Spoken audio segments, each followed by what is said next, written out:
So I'm going on from my previous videos. Um,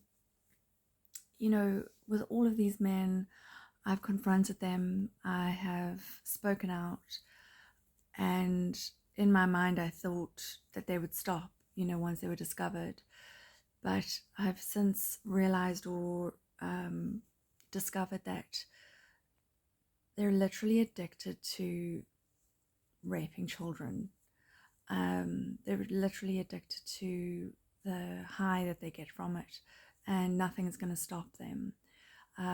When I confronted my sister's father-in-law and my sister's husband, uh, I honestly thought they would stop. But when I confronted my son's father, I thought he would stop. Anyone I've ever confronted, I thought they would stop because their secret was out. But it just made them worse. I think they feel some freedom in the knowledge that it's out in the open, and they get such a high from it that nothing will stop them doing it. So, yeah, I have so many regrets because I should have spoken out when I first lost my son. I should have made these videos, but I've kept quiet for so long in the hope that I would see my son. So basically, the authorities and these perpetrators have kept me silent in order for me to see my son. But I've realized that with this court case and with social services, they're not letting me. They're not promoting contact. So I need to speak out for my son. I need to try and protect him in any way I can. So I'm hoping with these videos that more people will become aware that these men are out there. I might give names at the end of all of it, depending how this goes. I honestly don't care for my safety. I care for my son's safety, and that is another reason I guess I've kept quiet. Is I know they torture my son to keep quiet very badly. They make him silent in the most horrific ways. And so I thought by keeping quiet it would keep him safe, but that is definitely not the case. These men will do whatever they can to keep their secret. So yeah, these men are literally addicted to hurting my son. And any child, it's a great high for them.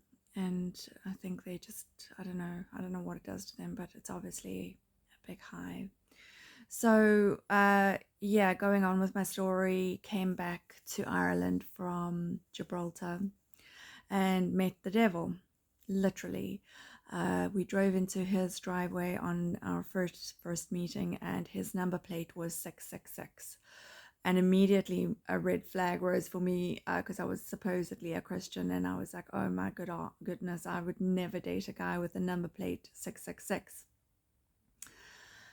But unfortunately, it was a combination of things that led me to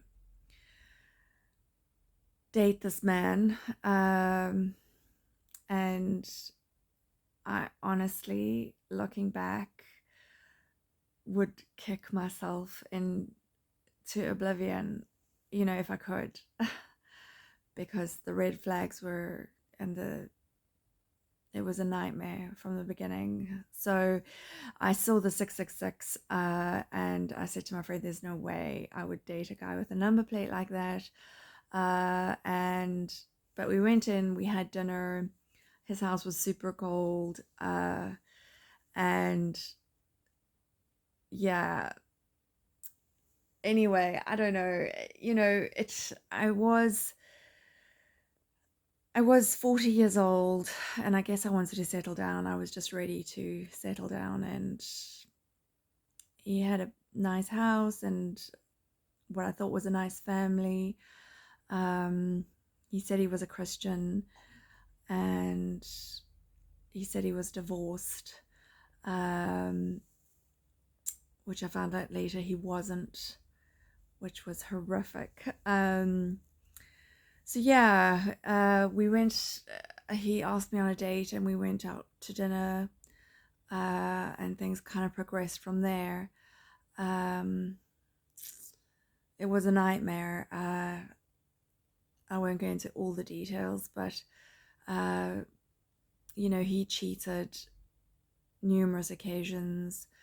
He gave me STDs, and yet I stuck with it, thinking things would get better. And I think it's from childhood. I think it's growing up with a mother who put up with absolute hell and always thinking the best, always thinking things would get better, uh, thinking the best of people, just being abused. And I think that was just my normal. My normal was living with so much less and living with being treated like dirt. And I think that's just, if I could put my father and this man in a pod, they would be twins. Honestly, I don't even know if that's a good description, but they're so alike. And when I was dating him, I thought, because most of the men I've dated have never really fitted in with my family, and I thought, oh, this guy fits in really well. He gets on with my dad because they're so alike, and they're honestly like twins. They're exactly the same. I think my ex is worse, 100% worse, but they're very similar in every way. So after about a year, I became pregnant. But before this, we'd gone on holiday to my home country, South Africa, and I'd introduced him to all my friends, which was another huge mistake. And yeah, it's kind of like Satan set up this complete nightmare. And I don't, Satan knows us so well. So I think he just built all these dominoes, and stacked them all up. And when I revealed what I knew to be true, the dominoes just started falling. It was a complete and utter setup.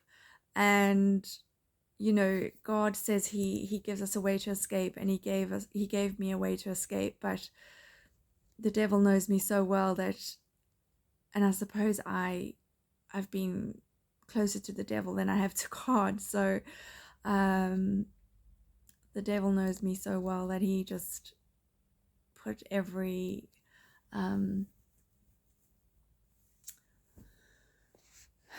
sort of, he played on all my fears and all my insecurities. And yeah, so